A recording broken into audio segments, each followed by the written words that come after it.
नमस्कार, आइमा मीडिया में आपका स्वागत है। पहलगाम के आतंकी हमले के बाद भारत द्वारा की गई कार्रवाइयों से बौखलाए पाकिस्तान बार बार किसी न किसी माध्यम से भारत को युद्ध में परमाणु बम के इस्तेमाल की धमकी दे रहा है। पाकिस्तान की इन धमकियों को भारत ने ठेंगा दिखाते हुए रविवार को चिनाव नदी पर बगलिहार बांध के माध्यम से पानी के प्रवाह को रोक दिया।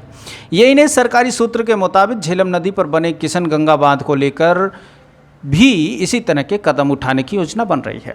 दरअसल भारत पाकिस्तान के मंत्रियों, अधिकारियों, सेना और राजनयिकों की रोज के परमाणु बमों की धमकी की हकीकत दुनिया के सामने आ रही है।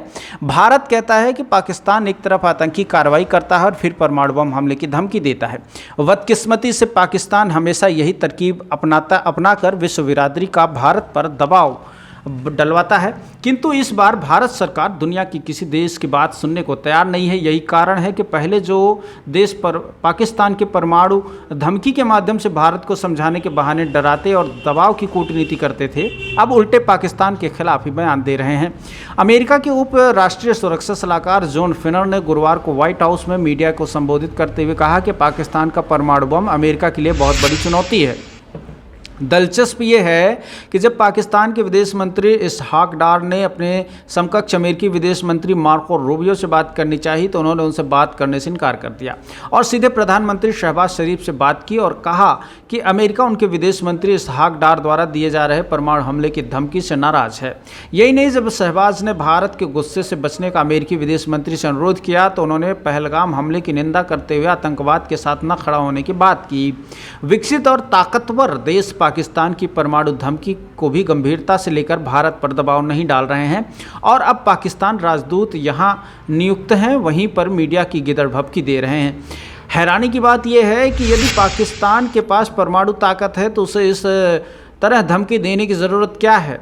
यदि वो समझता है कि भारत को तबाह करने से उसकी ताकत है तो उसे भारत के खिलाफ परमाणु हमले की तैयारी करनी चाहिए। दुनिया भर के विश्व के नेताओं को ये सुनने की क्या ज़रूरत है कि वह भारत द्वारा हमले के बाद बम से मार देगा। सच तो यह है कि पाकिस्तान ये बात समझ गया है कि इस वक्त भारत की समूची जनता जाग रही है और सेना निर्णायक कार्रवाई करके आतंकियों का हमेशा के लिए पंगा ही खत्म कर दे। कायर पाकिस्तान सैन्य प्रतिष्ठान ने तो ये सोचा था कि यदि पर्यटकों का धर्म पूछकर उन्हें मारा जाएगा तो भारत के बहुसंख्यक हिंदू अपने मुस्लिम नागरिकों के खिलाफ हिंसा करेंगे और वो फिर दुनिया भर में भारत के अल्पसंख्यकों पर अत्याचार दुष्प्रचार करने का अवसर मिलेगा। किंतु हुआ इसके विपरीत। भारत के सभी धर्मों के लोग एकजुट होकर मौलाना जनरल आसिम मुनीर की उम्मीदों पर पानी फेर रहे हैं। हालांकि हकीकत तो ये है कि पाकिस्तान की सेना के खिलाफ पिछले कुछ दिनों से लोग सड़कों पर उतर रहे हैं। मुनीर ने सोचा कि एक बार भारत में आतंकी वारदात कराकर देश में भारत के खिलाफ सांप्रदायिक सनक को हवा दी जाए, सेना का महत्व अपने आप बढ़ जाएगा। लेकिन अब मुनीर का ये आकलन गलत साबित हो गया। आज की तारीख में मौलाना मुनीर भले ही फौज की वर्दी में देश को भारत के संभावित हमलों को बचाने का आश्वासन दे रहा हो, उस पर भरोसा करने से ज़्यादा पाकिस्तानी भारतीय प्रधानमंत्री, रक्षा मंत्री और गृह मंत्री की धमकियों पर भरोसा कर रहे हैं। पाकिस्तान के लोग ये मान चुके हैं कि यदि मोदी ने दोषियों को मिट्टी में मिलाने का संकल्प लिया है तो वो पूरा ज़रूर होगा।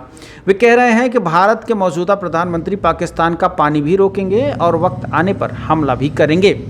हमारे देश का हर वर्ग जानता है कि व्यापक स्तर पर जंग घातक साबित होती है, किंतु पड़ोसी की आतंकी प्रवृत्ति को नकेल कसने के लिए उसके खिलाफ कूटनीतिक, सैन्य और आर्थिक प्रहार बेहद आवश्यक है।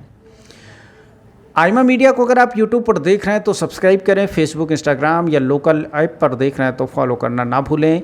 कैसी लगती है आपको हमारी ये वीडियोज़, हमारे समाचार, हमें कमेंट बॉक्स में अपनी राय दें। बहुत बहुत शुक्रिया। नमस्कार।